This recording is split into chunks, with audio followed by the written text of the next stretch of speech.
Hi everyone, welcome to Road to Bethlehem. ഇന്ന് day 6 റംസസ്. ഇന്ന് ഡിസംബർ 6. ഇന്നൊരു സ്പെഷ്യാലിറ്റി ഉണ്ട്. എന്താണെന്നറിയാമോ? ഇന്ന് സെയിന്റ് നിക്കോളസിന്റെ ഫീസ്റ്റ് ആണ്. സെയിന്റ് നിക്കോളസ് ആരാന്നല്ലേ? നമ്മുടെ സ്വന്തം സാന്റാക്ലോസ്. നമ്മൾ എല്ലാ ദിവസവും തുടങ്ങുന്ന ബൈബിൾ വായിച്ചാണല്ലോ. ഇന്ന് നമ്മൾ വായിക്കുന്ന പാസേജിൽ ജോസഫിനെ പറ്റിയാണ് പറയുന്നത്. ജോസഫിന്റെ സഹോദരങ്ങൾ ജോസഫിനെ ദ്രോഹിച്ചെങ്കിലും ജോസഫ് എല്ലാം മറന്ന് അവരെ ഈജിപ്തിൽ കൊണ്ടുവന്ന് ഏറ്റവും നല്ല സ്ഥലത്ത് അവരെ താമസിപ്പിച്ചു.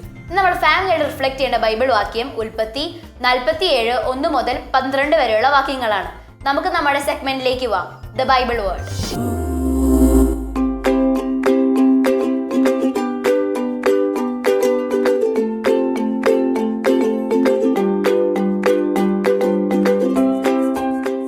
ജോസഫിന്റെ അടുക്കൽ തന്റെ പിതാവും തന്നെ ദ്രോഹിച്ച സഹോദരങ്ങളും എത്തിച്ചേരുന്നു.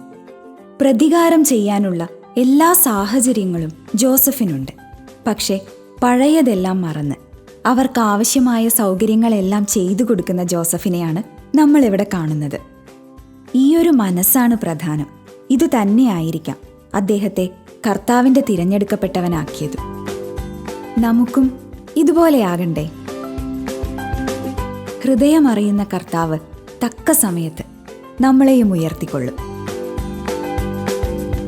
വചനഭാഗം വായിക്കുമ്പോൾ പരിശുദ്ധാത്മാവിനോട് പ്രാർത്ഥിക്കാം. ജോസഫിൽ നിറഞ്ഞ കൃപകൾ നമ്മളിലും നിറയട്ടെ. അപ്പോൾ മറക്കാതെ വായിക്കാം ഉൽപ്പത്തിയുടെ പുസ്തകം 47 അധ്യായം 1 മുതൽ 12 വരെയുള്ള തിരുവചനങ്ങൾ.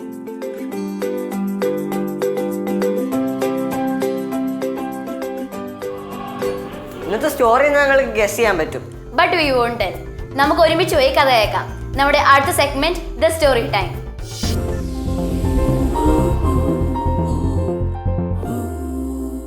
ഹായ് കൂട്ടുകാരെ, സ്റ്റോറി ടൈമിലേക്ക് എൻ്റെ എല്ലാ കൂട്ടുകാർക്കും സ്വാഗതം.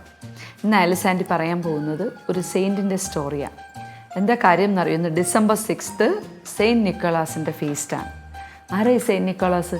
ക്രിസ്മസ് സീസണിൽ നമുക്ക് എല്ലാവർക്കും ഒരുപാട് ഇഷ്ടപ്പെട്ട ഒരു ക്യാരക്ടറാണ് സാന്റാക്ലോസ്, അല്ലേ? ഈ സാന്റാക്ലോസിൻ്റെ പിന്നിലുള്ള ഒരു വിശുദ്ധൻ്റെ ജീവിതമാണ് സാന്റാക്ലോസ് എന്നൊരു ക്യാരക്ടർ ഉണ്ടാകാനായിട്ട് കാരണം. ഏഷ്യ മൈനറിൽ വാതിര എന്ന് പറയുന്നൊരു കൊച്ചു ഗ്രാമത്തിലാണ് സെയിൻറ്റ് നിക്കോളാസ് ജനിച്ചത്.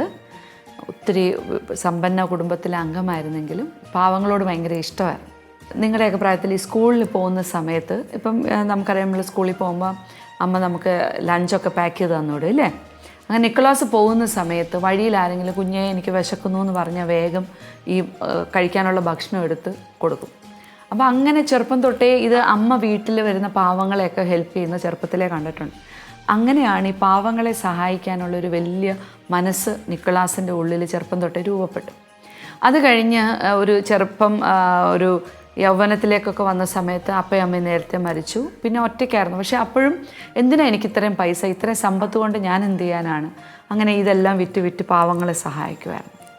പിന്നീട് മെത്രാനായി കഴിഞ്ഞിട്ടും അദ്ദേഹം ഈ മറ്റുള്ളവരെ സഹായിക്കുന്ന ശീലത്തിന് ഒട്ടും മാറ്റം വന്നില്ല. മെത്രാനായി കഴിഞ്ഞ് മ്യൂറോയിലെ ബിഷപ്പായിരുന്നു. ബിഷപ്പായി കഴിഞ്ഞ് അദ്ദേഹം ആദ്യം ചെയ്തത് ആ നാട്ടിൽ പട്ടിണിയും ദാരിദ്ര്യം അനുഭവിക്കുന്ന ആളുകളുണ്ടോ എന്നുള്ളൊരു അന്വേഷണമായിരുന്നു ആദ്യത്തെ ദൗത്യം. അങ്ങനെ ചെന്ന് ഒരു കുതിരവണ്ടിയുണ്ട്. ആ കുതിരവണ്ടിയിൽ ആ നാട് മുഴുവൻ പോകുമ്പോൾ ഒരു ചേരി പ്രദേശത്തെ ആളുകൾ പട്ടിണിയിലാണെന്ന് മനസ്സിലാവും.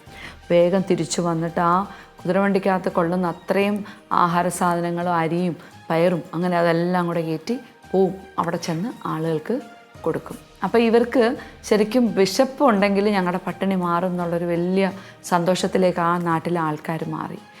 സെയിൻറ്റ് നിക്കോളാസിൻ്റെ ജീവിതത്തിൽ ഇങ്ങനെ ഒത്തിരി പാവങ്ങളെ സഹായിച്ച ധാരാളം സംഭവങ്ങളുണ്ട്. കുഞ്ഞുങ്ങളെ വളരെ ഇഷ്ടമായിരുന്നു. കുഞ്ഞുങ്ങളെ കൂടെ ബിഷപ്പിൻ്റെ അടുത്ത് വരും, കാണും. കുഞ്ഞുങ്ങളോട് ഒരു പ്രത്യേക വാത്സല്യമുണ്ടായിരുന്നു. ഇനി ഈ സെയിൻറ്റ് നിക്കോളാസിൽ നിന്ന് സാന്റാക്ലോസ് എന്ന ഒരു ക്യാരക്ടർ എങ്ങനെ ഉണ്ടായെന്നുള്ളതല്ലേ? അതായത് അമേരിക്കയിലേക്ക് കുടിയേറിയ ഡച്ചുകാരും ബ്രിട്ടീഷുകാരും സെയിൻറ്റ് നിക്കോളാസ് എന്നിങ്ങനെ ഫാസ്റ്റായിട്ട് പറഞ്ഞ് അതാണ് സാന്റാക്ലോസ് ആയത്. അപ്പോൾ ആദ്യകാലങ്ങളിലുള്ള ക്രിസ്മസ് സെലിബ്രേഷനിൽ ശരിക്കും ഈ വിശുദ്ധൻ്റെ ജീവിതം അനുകരിച്ചായിരുന്നു ഈ ഒരു സാന്റാക്ലോസ് എന്നുള്ള കഥാപാത്രം വന്നു. പക്ഷേ ഇപ്പോൾ അങ്ങനെയല്ല. ഇപ്പോൾ നമുക്ക് സെയിൻറ്റ് നിക്കോളാസിനെ ആരും ഓർക്കുന്നില്ല. സാന്റാക്ലോസ് വരും, സമ്മാനം തരും എന്നുള്ളതാണ് നമ്മുടെ മനസ്സിൽ നിൽക്കുന്നത്. അപ്പോൾ നിങ്ങൾ ഓർക്കണം, ഈ സാന്റാക്ലോസ് എന്ന് പറയുന്ന ഈ ഒരു വെറുതെ കടന്നു പോകുന്നൊരു ക്യാരക്ടറല്ല. ശരിയാ, സാന്റാക്ലോസ് പോകുമ്പോൾ ഭയങ്കര ഹാപ്പിനെസ് ആണ്, എല്ലാവർക്കും ഹാപ്പിനെസ്. ഇതുപോലെ ശരിക്കും ഒരു റിയൽ ഹാപ്പിനെസ് അനേകരുടെ ലൈഫിലേക്ക് കൊടുത്ത ഒരു പുണ്യാത്മാവ് സാന്റാക്ലോസിൻ്റെ പിന്നിലുണ്ടെന്ന് നമ്മൾ മറക്കരുത്. സാന്റാക്ലോസ് ഹാപ്പിനെസ്സിൻ്റെ സിമ്പിളാണ് അല്ലേ? അപ്പം നമ്മൾ ഓർക്കണം, സെയിൻറ്റ് നിക്കോളാസ് വളരെ സന്തോഷമുള്ള വ്യക്തിയായിരുന്നു. ക്രിസ്മസ് ഈസ് ജോയ് എന്നാണ് നമ്മൾ പറയുന്നത് അല്ലേ? ആ ഒരു ജോയ്ഫുൾനെസ് നമ്മുടെ ലൈഫിലും ഉണ്ടാകട്ടെ. ആ ജോയ് സെയിൻറ്റ് നിക്കോളാസിൻ്റെ ലൈഫിൽ നിലനിർത്തിയത് മറ്റുള്ളവരെ സഹായിച്ചും സ്നേഹിച്ചും കൊണ്ടാണ്. അപ്പം നമുക്കും ആ ഒരു ക്വാളിറ്റി നമ്മുടെ ലൈഫിലുണ്ടാകട്ടെ. എൻ്റെ എല്ലാ കുഞ്ഞു കൂട്ടുകാരും ഇന്ന് ജോയ്ഫുള്ളായിട്ട് ഇരിക്കണം കേട്ടോ. So I wish you a joyful day. Bye. സാന്റാക്ലോസിന്റെ പിന്നിൽ ഇത്രയും നല്ലൊരു സ്റ്റോറി ഉണ്ടായിരുന്നു, നിങ്ങൾക്ക് അറിയാമോ? എന്തായാലും അടിപൊളിയായിരുന്നു. ഇന്ന് നമുക്ക് പുതിയ രാജ്യത്തിന്റെ ക്രിസ്മസ് കാഴ്ചകൾ കാണാം. ഐസ്ലൻഡിലെ കാഴ്ചകളിലേക്ക്.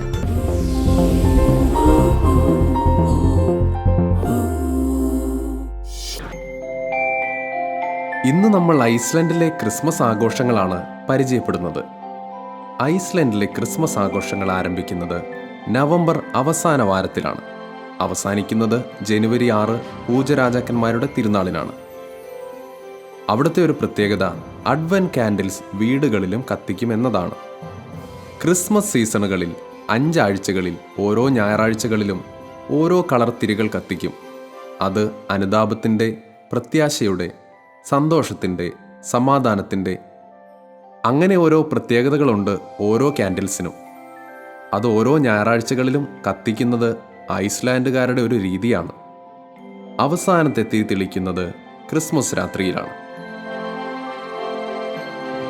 24-ാം തീയതി വൈകുന്നേരം 6 മണിക്ക് പള്ളിമണികൾ മുഴങ്ങും. സാധാരണ എല്ലായിടത്തും പാതിരാ കുർബാനയാണല്ലോ. ഐസ്ലൻഡിൽ വൈകുന്നേരം 6 മണി മുതൽ എല്ലാ ശുശ്രൂഷകളും ആരംഭിക്കും. അപ്പോഴേക്കും ആളുകളെല്ലാം പള്ളിയിൽ പോയി കുർബാനയിലെല്ലാം സംബന്ധിക്കും. അന്ന് 5 മണി മുതൽ അവർ TV ഓഫ് ചെയ്യും. പിന്നീട് പള്ളിയിലെല്ലാം പോയി വന്ന് 10 മണിക്ക് ശേഷം മാത്രമേ TV ഓൺ ചെയ്യുകയുള്ളൂ. തിരിച്ചു വന്ന് ഭക്ഷണമെല്ലാം കഴിച്ചതിന് ശേഷമാണ് അവർ സമ്മാനങ്ങൾ കൈമാറുന്നത്. അതവർക്ക് പ്രധാനപ്പെട്ട കാര്യമാണ്. കുട്ടികൾ ചെയ്യുന്ന ഒരു കാര്യം, ക്രിസ്തുമസിന് 13 ദിവസം മുൻപ് അവരുടെ ഷൂസുകളെല്ലാം ജനാലക്കരികെ കൊണ്ടുവന്ന് വയ്ക്കും. കുട്ടികളുടെ ഓരോ ദിവസത്തെയും പെരുമാറ്റം, അവരുടെ അനുസരണം, ഇതെല്ലാം കണക്കാക്കി മാതാപിതാക്കൾ അവരുടെ ഷൂസുകളിൽ സമ്മാനങ്ങൾ വയ്ക്കും. ഏതെങ്കിലും ദിവസം കുട്ടികൾ അനുസരണക്കേട് കാണിക്കുകയോ കാര്യങ്ങളെല്ലാം കൃത്യമായി ചെയ്യാതിരിക്കുകയോ ചെയ്താൽ മാതാപിതാക്കൾ കുട്ടികളുടെ ഷൂസിൽ സമ്മാനങ്ങൾ വയ്ക്കില്ല. പകരം ഒരു കുറിപ്പ് എഴുതിയിടും. അവർ ചെയ്ത തെറ്റിനെ ചൂണ്ടിക്കാണിച്ച് അങ്ങനെ കുഞ്ഞുങ്ങളെ തിരുത്താനും നേർവഴിക്ക് നയിക്കാനും ഈ ക്രിസ്മസ് സീസണിൽ ഐസ്ലൻഡിലെ മാതാപിതാക്കൾ പരിശ്രമിക്കും. അവിടെ ക്രിസ്മസ് ട്രീകൾ അലങ്കരിക്കുന്നത് അവരുടെ സന്ദർശന മുറിയിലാണ്. ഐസ്ലൻഡിൽ വളരെ സാധാരണയായി കാണപ്പെടുന്ന ചെടികളാണ് എവർഗ്രീൻ. ഈ ചെടികളാണ് അവർ അലങ്കരിക്കാൻ ഉപയോഗിക്കുന്നത്. മരക്കൊമ്പ് സന്ദർശന മുറിയിൽ കൊണ്ടുവന്ന് വെച്ച് അവർ അലങ്കരിക്കും. ഡിസംബർ 11-ാം തീയതിയാണ് ഈ ട്രീകൾ അലങ്കരിക്കാൻ അവർ തിരഞ്ഞെടുക്കുന്നത്. 11-ാം തീയതി മുതൽ അവർ അലങ്കാരങ്ങൾ തുടങ്ങും. അത് ജനുവരി 6 വരെ നീണ്ടു നിൽക്കും. അതുപോലെ തന്നെ ഒരു കാര്യമാണ്, ക്രിസ്മസ് സീസണിൽ അവർ കുക്കീസും ചോക്ലേറ്റുമെല്ലാം ഉണ്ടാക്കുകയും അതെല്ലാവർക്കും കൊടുക്കുകയും ചെയ്യും. ഇതവർക്ക് വലിയ സന്തോഷമുള്ള കാര്യമാണ്. അതിലും പ്രധാനപ്പെട്ട കാര്യം, ഐസ്ലൻഡിനൊരു പേട്രൺ സെയിൻ്റ് ഉണ്ട്. വിശുദ്ധ തോർലാക്കൂർ തോർഹെസനാണ്. അദ്ദേഹം ഐസ്ലൻഡിലെ ഒരു ദരിദ്ര കുടുംബത്തിൽ ജനിച്ചു വളർന്ന വ്യക്തിയായിരുന്നു. ഒത്തിരി ദാരിദ്ര്യം അനുഭവിച്ചാണ് വളർന്നു വന്നത്.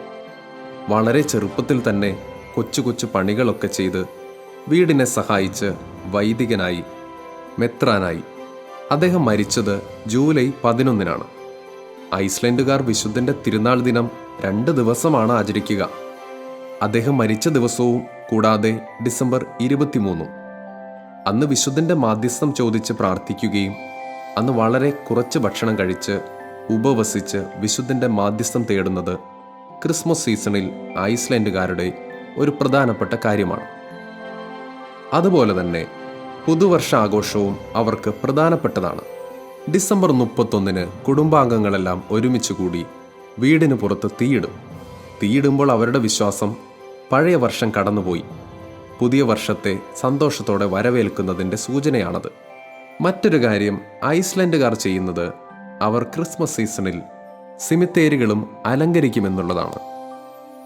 ഇങ്ങനെ അനേകം കാഴ്ചകൾ നിറഞ്ഞതാണ് ഐസ്ലൻഡുകാരുടെ ക്രിസ്മസ് ആഘോഷങ്ങൾ. ഐസ്ലൻഡിലെ കാഴ്ചകൾ എന്ത് രസമായിരുന്നു അല്ലേ?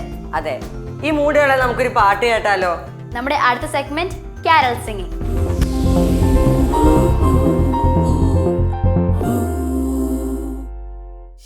There is something special about the season, isn't it? It is all about God becoming man, the little babe at Bethlehem. Coming up next is a rocking carol which I'm sure that all are going to spring up from your seats. I, Evita, is joining my cousins for this rocking song. Lord God, may your blessings come upon us as we light the candles of this wreath. May the wreath and its light be a sign of Christ's promise to us to bring us salvation. We make this prayer to Christ our Lord. Amen.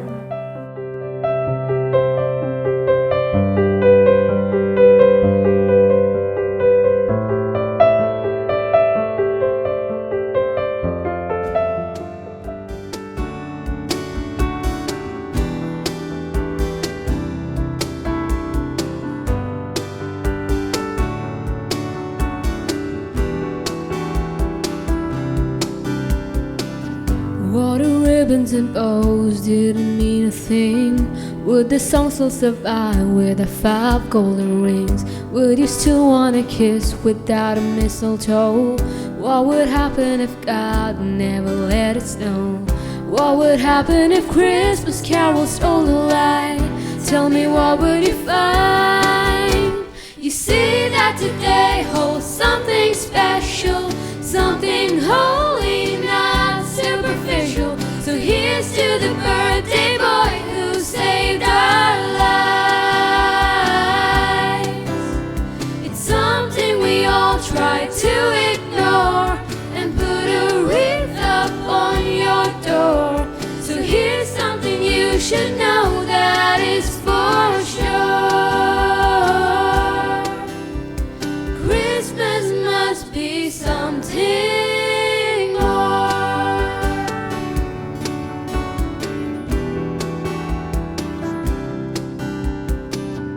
What if angels did not pay attention to all the things that we wish they would always do?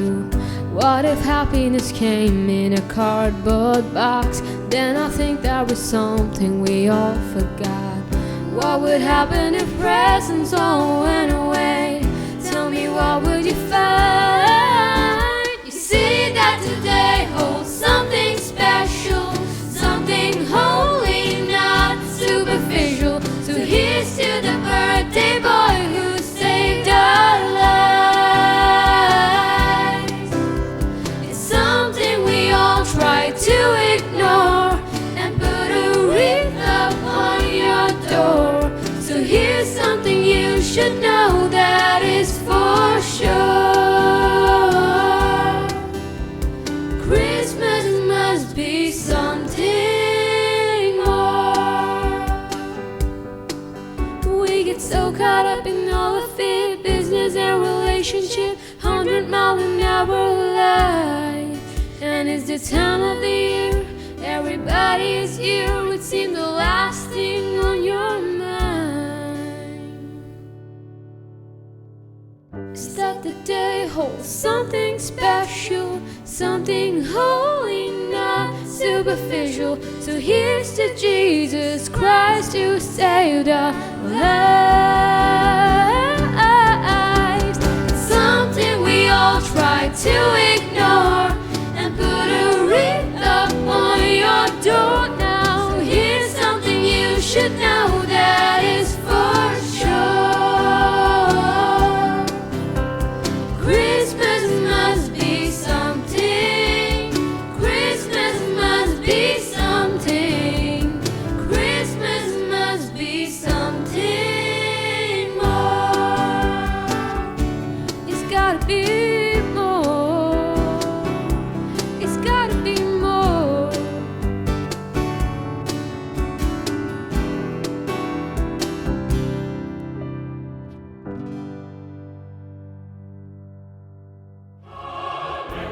Three kings കളിക്കുകയല്ലേ? അതെ, നല്ല പാട്ടായിരുന്നു. അവർ നല്ല രസമായിട്ട് പാടി. ഇനി സമയം കളയണ്ട, ചാർട്ട് പേപ്പർ എടുത്തോ. ഇന്ന് മാർക്ക് ചെയ്യേണ്ട സ്ഥലം റംസസ്. ഞങ്ങൾ മാർക്ക് ചെയ്യാൻ പോവാം. വാ.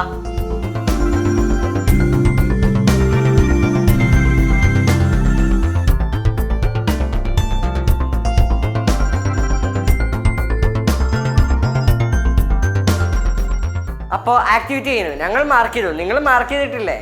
നമുക്ക് ആക്ഷനിലേക്ക് കടക്കാം. ഇന്നത്തെ ആക്ഷൻ ഇതാണ്. സാന്റാക്ലോസിന്റെ കുട്ടികളെ ഭയങ്കര ഇഷ്ടമായിരുന്നു. ഇനി നമുക്ക് ലോകം മുഴുവനുള്ള കുട്ടികൾക്ക് വേണ്ടി പ്രാർത്ഥിക്കാം.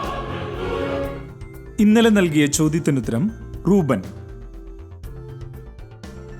ഉത്തരങ്ങൾ അയച്ചവരിൽ നിന്ന് തിരഞ്ഞെടുത്ത വിജയി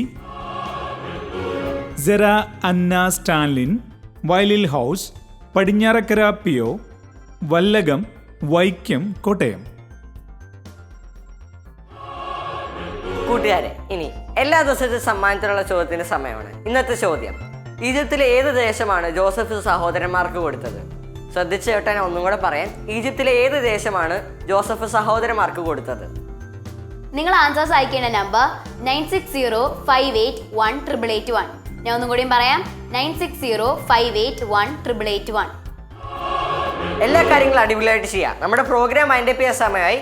വേഗം പോയി ആൻസേഴ്സ് അയക്കുക. Take care. ബൈ.